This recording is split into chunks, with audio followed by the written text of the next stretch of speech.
오늘 수요 예배는 교회는 무엇인가? 라는 제목으로 교회에 대한 말씀을 나누겠습니다.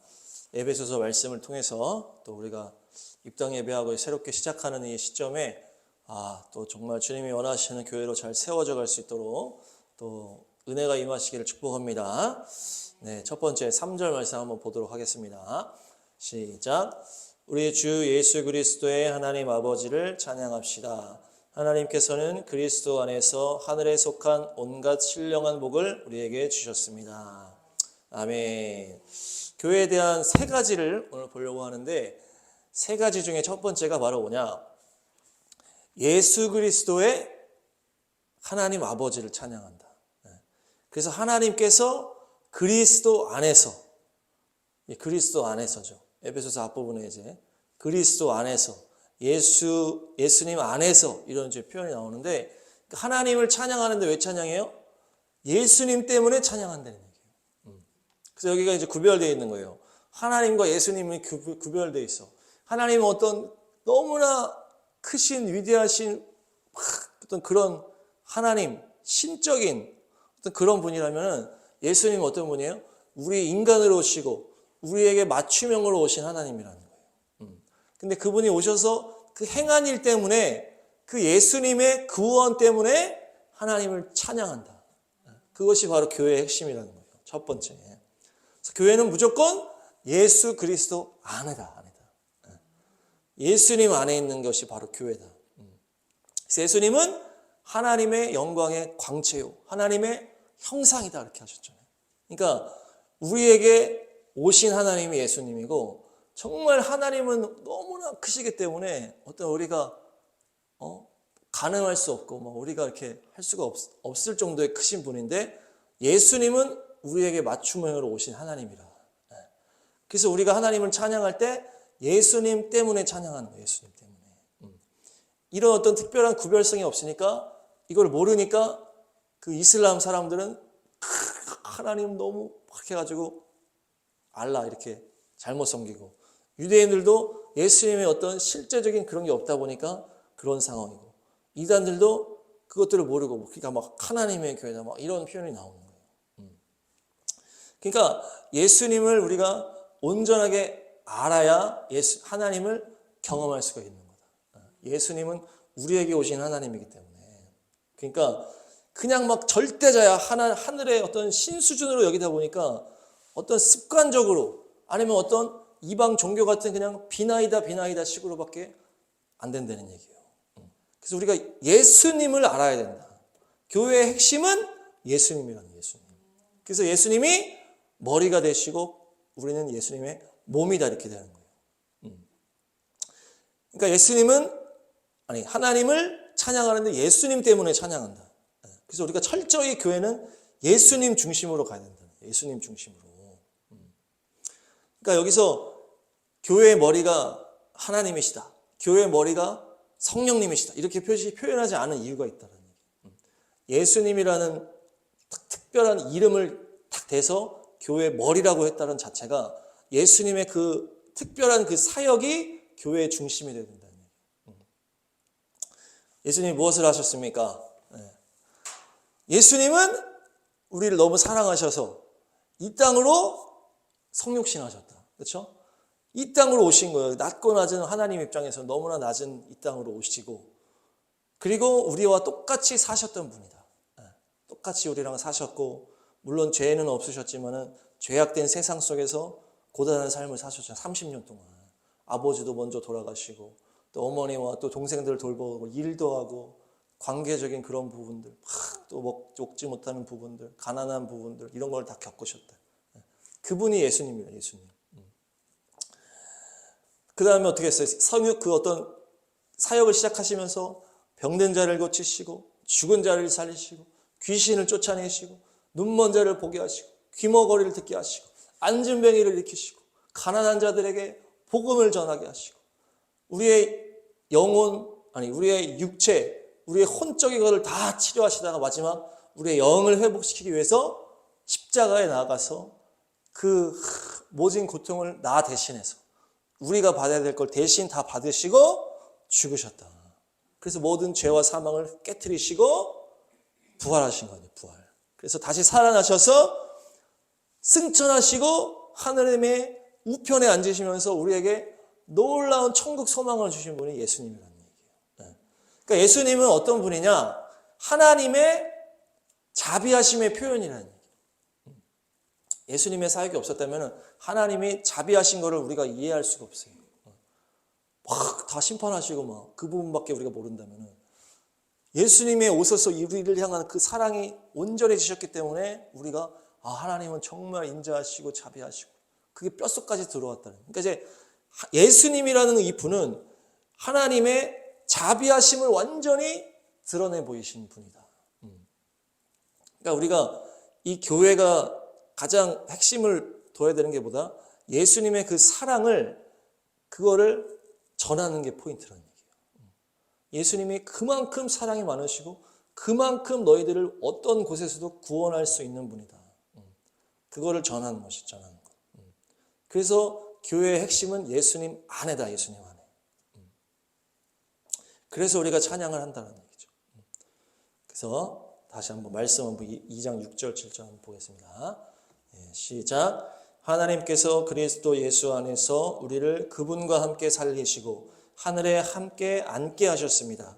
그것은 하나님께서 그리스도 예수 안에서 우리에게 자비로 베풀어 주신 그 은혜가 얼마나 풍성한지를 장차 올 모든 세대에게 드러내 보이시기 위함입니다. 아멘. 그러니까 예수님이 죽으시고 살아나셔서 하늘로 올라가신 게 결국 우리를 그렇게 하시겠다고 하신. 우리가 예수님 믿는 순간 예수님과처럼 죽고 살아나서 하늘에 이미 앉혔다라고 하는. 그 놀라운 것들을 예수님 안에서 우리에게 주셨다는 얘기예요. 그래서 여기도 나오잖아요. 얼마나 그 은혜와 자비가 풍성한지를 드러낸 사건이에요. 예수님의 이 사건이. 그래서 우리가 교회 안에서 예수님의 이 자비하심, 그 사랑하심, 우리를 구원하신 그 사랑의 놀라운 구원을 선포하고 전하고 그렇게 되게끔 우리가 교회가 나아가야 된다. 그래서 교회는 예수님 안에, 그리스도 예수 안에 있다. 할렐루야. 거기에 초점을 맞추시기 바랍니다. 그래서 예수님의 이름이 구원자잖아요. 그렇죠? 그래서 우리가 교회는 전도를 해야 된다 이렇게 얘기를 하는 게 구원을 일으키는 거예요. 구원을. 그냥 친교 모임이 아니고 어떤 다른 게 아니고 구원을 일으키는 거예요. 구원을 일으키는 거예요. 그것이 영혼 구원일 수도 있고 죄에서 구원일 수도 있고 또 문제에서 구원할 수 있고 어떤 어려운 상황에서 구원할 수 있고 어쨌든 예수님의 그 구원을 전하는 게 우리 교회다. 그래서 우리가 막 비전도 있고 막 복음 통일 기도 제목도 있고 이스라엘에는 어떤 초점도 있지만 핵심은 뭐다? 교회가 예수님의 그 구원을 선포하고 구원을 전하고 예수님의 그 구원을 이뤄내는 것이 우리의 목적이 된다. 그래서 잊으면 안 됩니다. 두 번째 교회의 특징, 아까 말씀 다시 한번 보겠습니다. 1장 3절 시작. 우리 주 예수 그리스도의 하나님 아버지를 찬양합시다. 하나님께서는 그리스도 안에서 하늘에 속한 온갖 신령한 복을 우리에게 주셨습니다. 두 번째 특징은 첫 번째가 이제 교회는 예수님 안에서 들어가는 거고 두 번째가 신령한 복이다. 신령한 복. 그러니까 교회는 예수님 안에서 무엇을 주신다? 하늘에 속한 신령한 복을 주시는 데가 교회라는 거예요. 신령한 복. 그러니까 어떤 육적이라든지 어떤 혼적인 게 아니에요. 영적인 복을 주는 게 교회라는 영적 복을.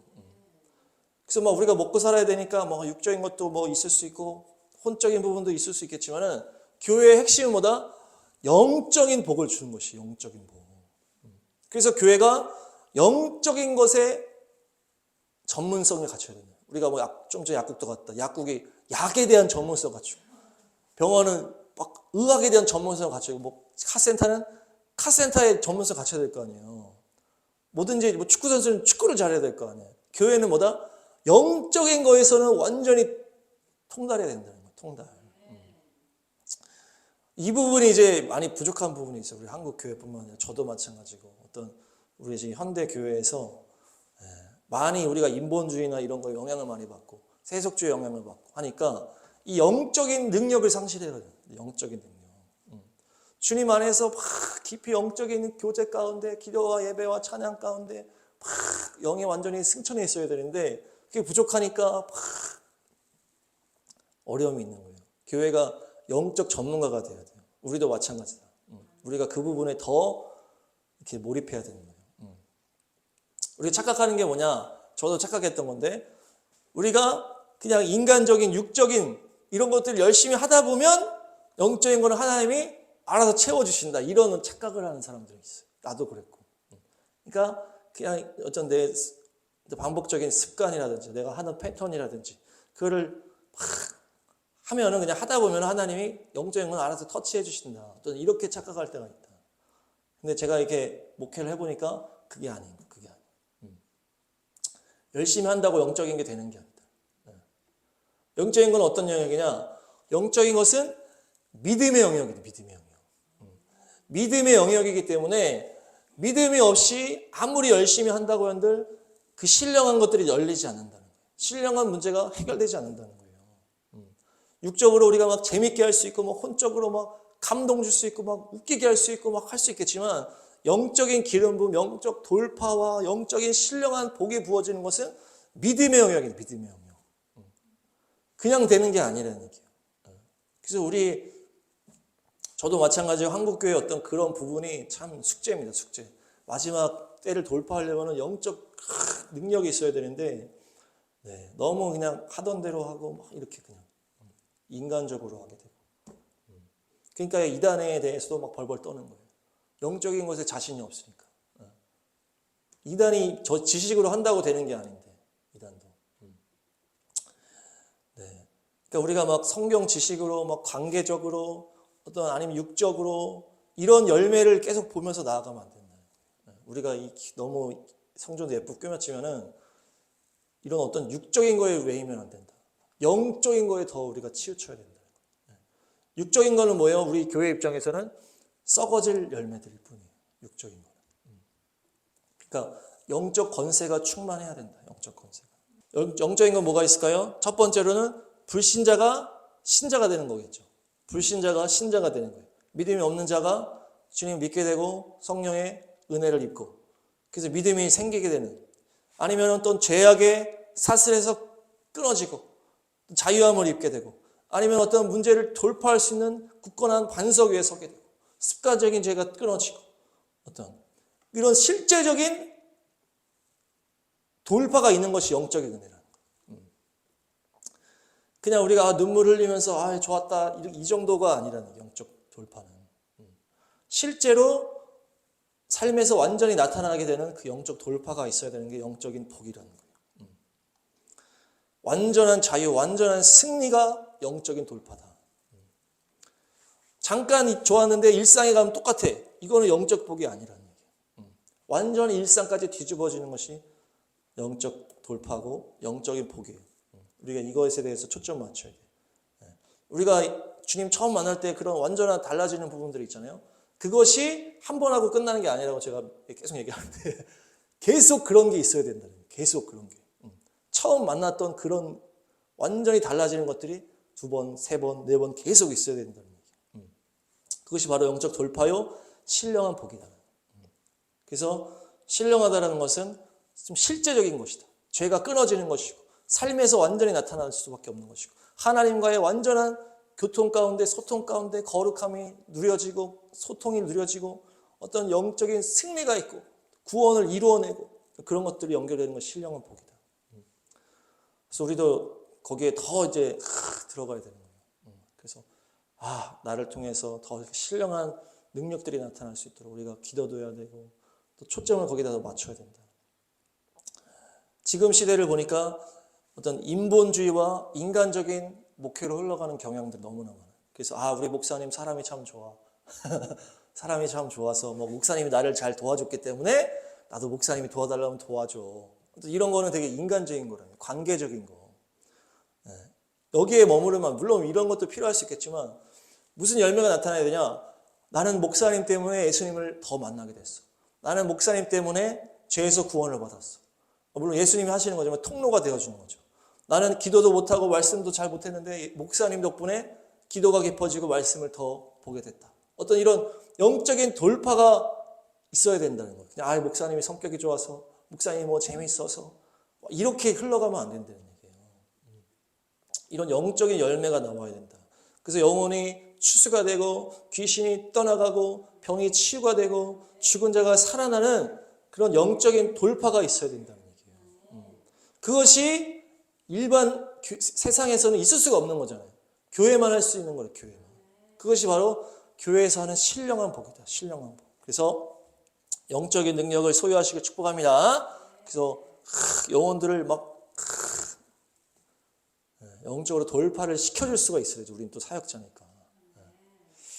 믿음의 영역을 넓히시길 축복합니다. 세 번째 특징은 1절 9절입니다. 시작. 그리스도 안에서 미리 세우신 하나님이 기뻐하시는 뜻을 따라 하나님의 신비한 뜻을 우리에게 알려주셨습니다. 교회의 세 번째 특징은 신비라는 거예요. 신비.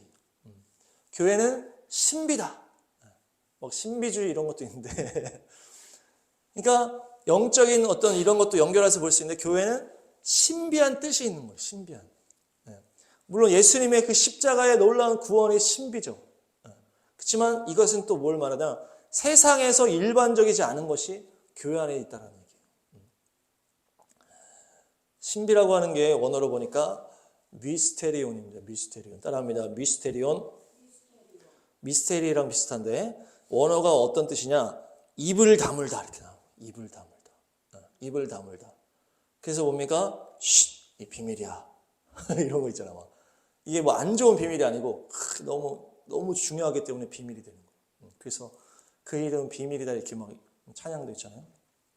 그래서 말로 설명한다고 되는 게 아니다. 우리가 그런 얘기를 많이 하는데 말해도 못 알아들어 막 이런 얘기 많이 하잖아요. 우리가 은혜가 임해야 깨닫게 되는 부분이 있고 성령 받으면 알게 된다. 어떤 그런 표현이 이런 거예요. 그러니까 교회는 신비라는 거예요. 신비. 영적인 부분이기 때문에 그런 것도 있지만 세상과 다르다는 거예요. 세상과 다르다.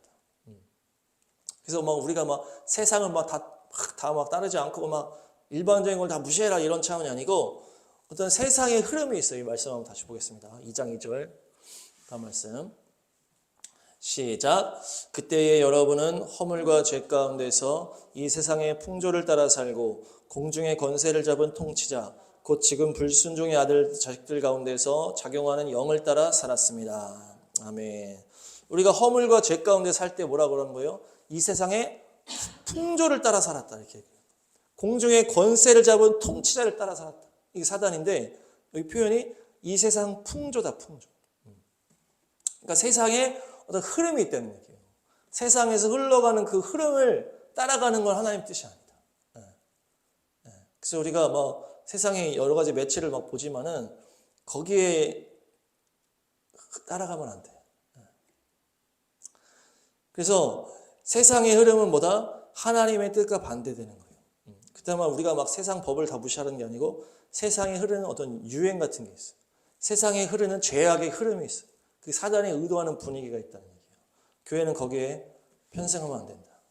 그래서 뭐 영화 같은 거 지금 뭐 서울의 봄이라는 이 아주 좌편향 영화가 막 엄청나게 인기죠. 1000만까지 가고 있다는 얘기예요.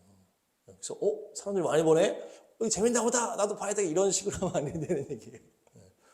사람이 많이 보는 건 다 안 좋은 이유야 다. 세상적인 거에서는. 예전에 마블에서 만든 어벤져스 시리즈가 엄청나게 인기가 있었거든요. 요즘에 좀 인기가 떨어졌는데 그때 당시에는 막 나오면 다 1000만이었어요. 근데 그것도 보면은 저도 봤지만은 그거를 보면은 반기독교적인 내용이 아주 많이 있어요. 애들은 모르고 다 받아들이는 거예요. 사람들이 많이 보는 거는 악한 어떤 그런 게 있다는 얘기예요. 우리가 막 스포츠나 이런 것도 마찬가지고 뭐 축구 이런 막 보면은 저도 뭐 이렇게 얼핏 보면은 어떤 계속 사람들이 보게 만드는 거예요. 이거는 뭐 영국에서 했다가 이거는 뭐 어디 뭐 프랑스에서 했다가 한국에서 했다가 월드컵을 했다가 뭐 올림픽을 했다가 그러니까 계속 보기 시작하면 계속 보게 되는 거예요. 그거를. 드라마 마치 딱 하나 보면 계속 봐야 되는 건 똑같은 원리. 그게 세상의 원리다. 그러니까 이것이 세상에 막 흐름을 타고 막 가는 거예요. 뭐 손흥민이 나오고 뭐 LG가 뭐 나오고 트로트가 나오고 막 이런 세상의 흐름이 있단 말이에요. 그거를 우리가 따라가면서 하는 게 아니에요. 따라가면서. 이거 우리가 딱 거절해야 되는 거예요. 근데 교회가 저도 사역을 해봤지만 그런 거를 우리가 갖다 쓸 때가 너무 많아. 그래서 막 사람들 이제 보통 설교할 때도 뭐 막 사람들이 이슈 가지고 서로 막 서두를 던지잖아요. 막 그런 게 이제 돼 있잖아요. 그게 안 좋은 거라는 얘기죠. 저도 이제 처음 사역지에서 사역을 할 때 그때 딱 런닝맨이 시작했어요. 런닝맨. 근데 그게 인기가 얼마나 좋냐면은 초등학생들이 너무 좋아하는 거예요. 제가 그때 초등학교 전도사였는데 그래서 애들이 막 좋아하니까 제가 그런 걸 보지는 않았는데 인기가 너무 있으니까 어떻게 하게 되는 거예요? 수련회 같은 데 갖다 쓰게 되는 거예요. 런닝맨이라는 그 세상 프로그램을 수련회에 갖다 쓴 거 이제 뭐 친교 프로그램 같은 거 짤 때 그런 걸 아주 많이 하거든요. 보통 다 그렇게 하는데 그걸 하려고 우리도 한 거예요. 놀이동산에서 하는데 어떤 여자아이가 여기 이마에 팍 박은 거예요. 놀이동산 막 기구에. 그래서 여기에 팍 해가지고 그 앰뷸런스 오고 난리 났었어요. 심하게 다치진 않았는데 여기가 막 그러니까 그게 이제 그것 때문에 주님이 정신 차리라 한 것 같아. 네가 수련회를 하는데 세상 가지고 그거 하냐고. 그러니까 우리가 모르고 그럴 때가 많잖아요. 막 뭐 마술을 한다든지 막 세상 뭐 유행 따라가지고 뭐 트로트 한다든지 뭐 다 막 접목해가지고 막 다 한다 뭐. 그러니까 세상에서 막 흘러가는 그 흐름이 좋은 흐름이 아니다. 좋은 흐름이 아니다. 그래서 저도 참 그런 죄를 많이 졌는데 앞으로는 그러면 안 되겠습니다. 그래서 세상에서 흘러가는 것들을 우리가 다 이제 철저하게 다둬야 돼. 그렇게 계속 물들면은 계속 이제 물들게 되는 거예요. 자, 마지막으로 이 말씀으로 교회의 특징을 정리하도록 하겠습니다. 에베소서 1장 17, 18, 19 시작. 우리 주 예수 그리스도의 하나님이신 영광의 아버지께서 지혜와 계시의 영을 여러분에게 주셔서 하나님을 알게 하시고 여러분의 마음의 눈을 밝혀주셔서 하나님의 부르심에 속한 소망이 무엇이며 성도들에게 베푸시는 하나님의 영광스러운 상속이 얼마나 풍성한지를 여러분이 알게 되기를 바랍니다. 또한 믿는 사람들인 우리에게 강한 힘으로 활동하시는 하나님의 능력이 얼마나 엄청나게 큰지를 여러분이 알기를 바랍니다. 아멘. 이게 나오죠? 지혜와 계시의 영. 이게 영적인 것을 말합니다. 영적인 신령한 복. 하나님이 영적으로 열어주시는 지혜와 계시의 영. 성령님이 주시는 그 내적인 영적인 그것이 우리에게 충만해지기를 원합니다. 또 뭡니까? 두 번째, 마음의 눈을 밝혀주시고 부르심의 소망이 무엇이고 하나님의 영광의 상속이 무엇인지 이것이 바로 뭡니까? 아까 얘기한 신비예요. 신비.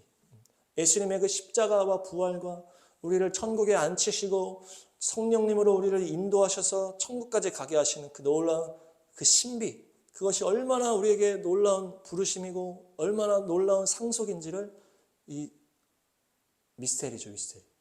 비밀. 그래서 그것이 이제 신비고 마지막으로 뭡니까?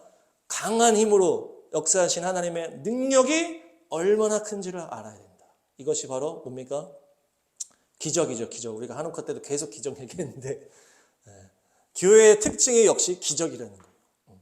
기적을 믿고 주님을 의지함으로 기도하는 거예요. 그래서 교회는 기적의 공동체여야 된다. 기적의 연속이어야 된다. 신령한 복이 임하는 공동체여야 된다. 교회는 신비다. 세상에서 이해할 수 없는 세상과 다른 그런 하나님의 놀라운 구원하심 뿐만 아니라 놀라운 계획들이 풀어지는 것이 교회다. 특별히 교회의 머리는 예수님이다.